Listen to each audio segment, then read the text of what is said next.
so maybe this question is gonna... They kind of related because the same person here, so the same related type of question. Yeah, you're right. So this is asking how much...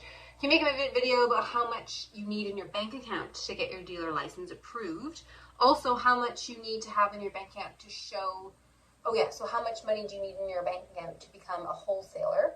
Mainly interested in wholesaler license because I heard you need some kind of money to show OMVIC. Because I heard, okay, so it sounds like this subscriber is under the impression that you need like a minimum amount of money to become in your bank account to become a wholesaler. Well, this is the same subscriber to the question we just answered 2 minutes ago. You just left it on 2 different so that videos. Makes more sense. Okay. So the question is related. So we basically, I think, answered everything to do with the wholesaling side of that question already. But as to having a minimum amount of money to be a licensed dealer, that's technically no, that's not true.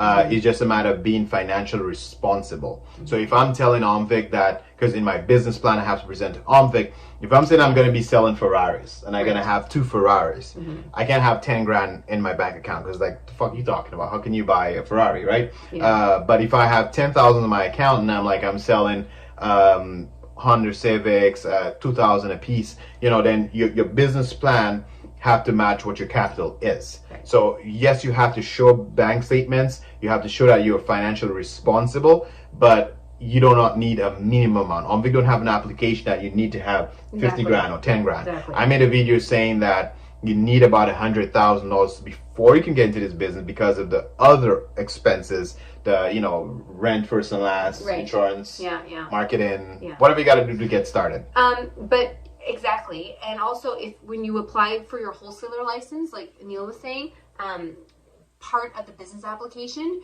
is your business plan.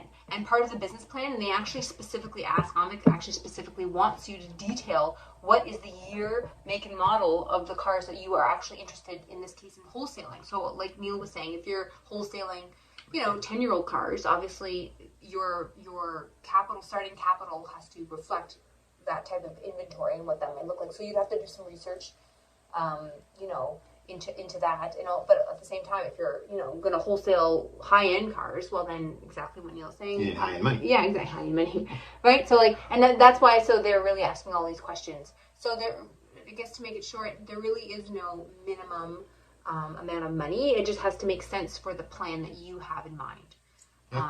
Right? That makes perfect sense. And it has to be logical. So the books have to balance. So if you want to buy a certain amount of cars, you got to prove where the money is coming from. And the trick is, if you do not have, I guess that's the angle OMVIC's looking at it, right? If you do not have the money to buy the amount of cars that you're saying that you will have, that means there's going to be an investor. There's somebody going to be somebody with invested interest, or vested interest, or how do you say that? Interested party. Right, and that person can have an influence on your business and your decision making. So they want to know if anybody has a financial interest in your business. Is anybody influenced by your business? So that's why they need to know where your money is coming from before you open a dealership. So it's a matter of knowing where it's coming from, paper trail, then saying that if you don't have enough money, they're not going to give you a dealership. It's not really about that, okay? Correct.